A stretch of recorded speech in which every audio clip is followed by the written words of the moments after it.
The noon sun lay heavy over the frontier town, pressing its heat into every plank of warped wood and every grain of dust drifting on the wind. Horses shifted in their traces, tails swatting lazily, their tack creaking in the stillness between shouts. The street was crowded, but no one laughed.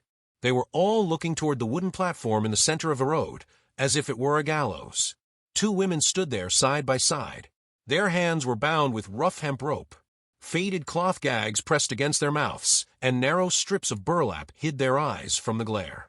The dresses they wore were made of soft buckskin, the kind that would last a lifetime if cared for, dyed in shades that seemed to drink the sunlight, one in deep turquoise stitched with red and white beads, the other in ochre adorned with small glass ornaments that winked in the heat. Long fringes swayed with every shift of their weight, brushing against tall, beaded moccasins. Behind them, a tall man in a black hat presided over the scene. Silas Pike, his name carried more power in the county than the lawman's badge. His voice was measured, almost bored when he spoke. Two women, he called to the onlookers, sound and health, skilled in work, asking only $3 for the pair. That's less than a steer, folks. Who'll take them? A murmur rippled through the crowd. A few men spat in the dirt, shaking their heads. One woman standing by the saloon muttered to her friend that they were bad luck waiting to happen. No one stepped forward. No one wanted the trouble that came with buying Apache women, not in a town still smarting from years of blood and loss. From the far end of the street, Elias Boone watched in silence. He was 30, with shoulders made from years of lifting fence rails and eyes the color of winter rivers, cold when you met them, warmer if you stayed long enough. The brim of his hat shaded most of his face, but his jaw was set, the muscle there tight. He hadn't come for this. He'd come for nails, lamp oil, and a spool of wire. But something in the way those women stood, straight-backed still, made it hard to walk away. He heard bits of conversation from the men nearest him. The sheriff had ordered them out of town weeks ago. The tribe wouldn't take them back. Their father was gone, and there was no one to claim them. Pike had bought them from the jailer outright, and now here they were, standing on display, with their dignity bound up as tight as their wrists. Pike's voice rose again. $3. That's the price, boys. Not a penny more, not a penny less. The turquoise-dressed woman shifted her weight, rope rasping against her skin. Even blindfolded, her chin tilted upward in a gesture that was almost defiance.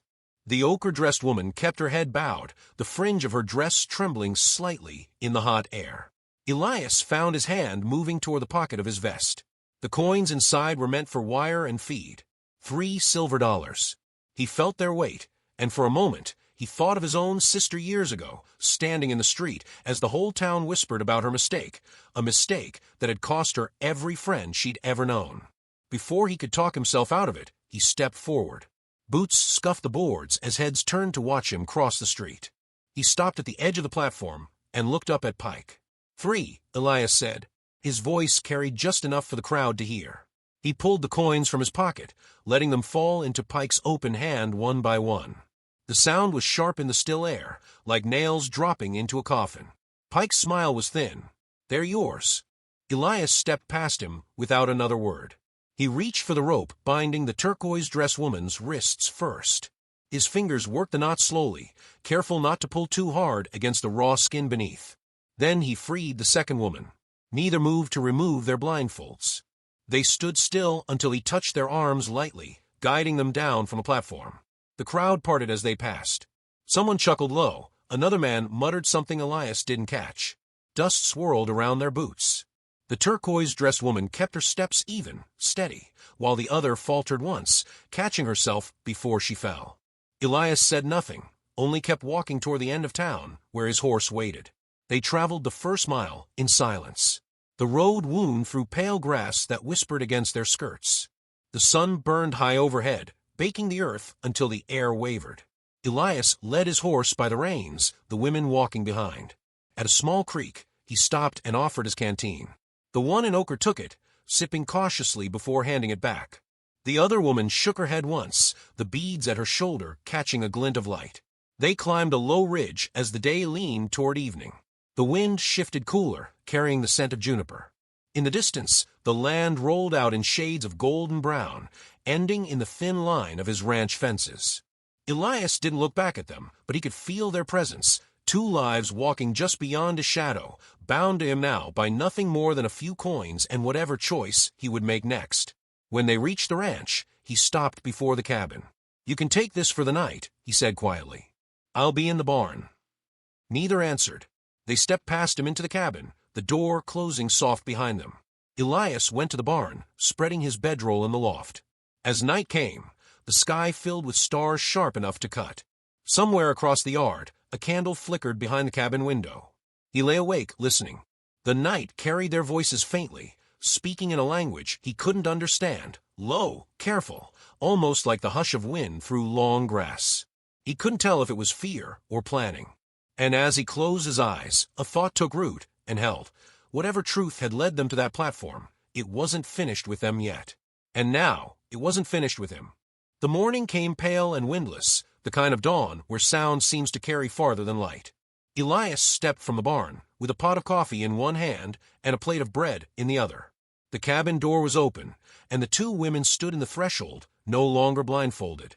The turquoise-dressed woman's eyes were dark and clear, holding a sharpness that made him think of obsidian, dangerous if handled carelessly, beautiful if the light caught it right. Her hair was bound in a single braid down her back, the beads woven into it glinting faintly. Beside her, the ochre-dressed woman's hair fell loose, framing a face that carried something softer, though no less guarded. They both watched him with the kind of stillness that made a man aware of every move he made.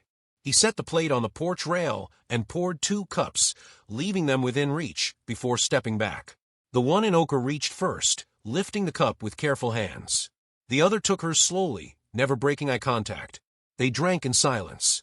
Later, while mending a section of fence along the north pasture, Elias caught sight of riders on the distant rise, 2 men cutting toward town, their horses throwing up dust. He thought little of it until he stopped by the general store that afternoon. Inside, behind the counter, Sheriff Carden stood speaking in low tones with Silas Pike. Elias didn't mean to overhear, but the words carried across the cramped room. "Debt unpaid," Pike was saying. "The jailer's ledger is clear. Those women were collateral. No kin stepped forward. What I did was legal."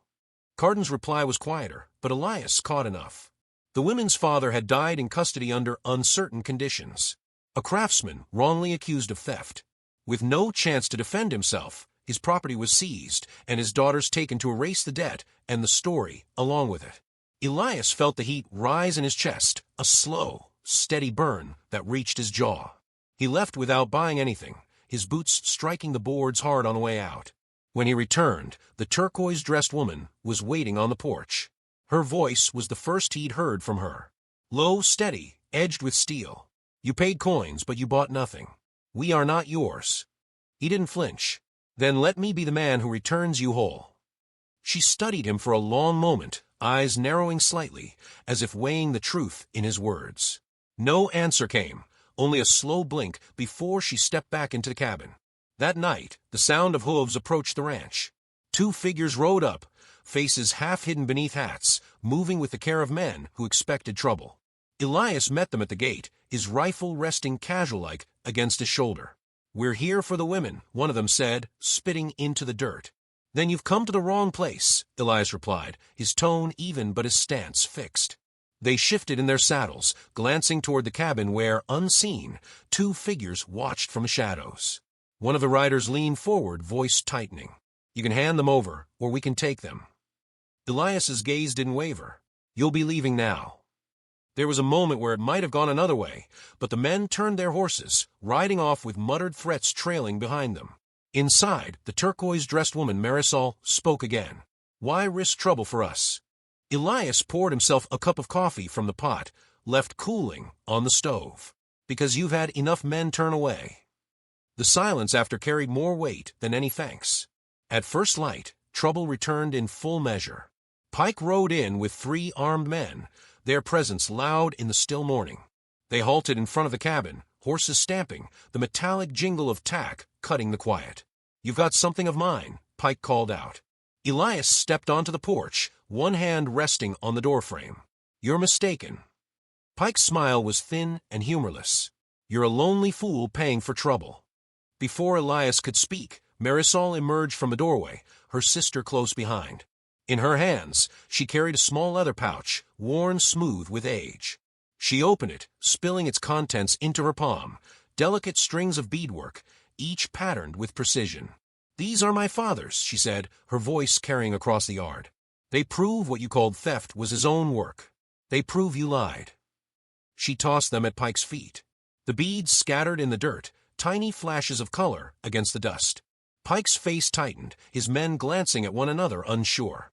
Around them, a few townsfolk had gathered, drawn by the commotion. Elias could see judgment settling into their eyes, not on the women, but on Pike.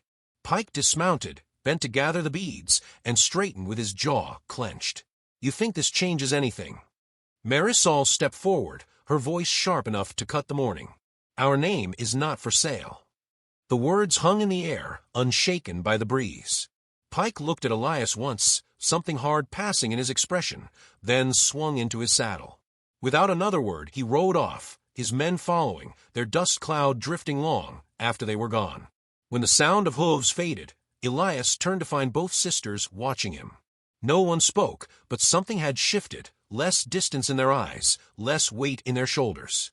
By midday, they sat together beneath the cottonwoods, a loaf of bread between them, the light falling soft through the leaves.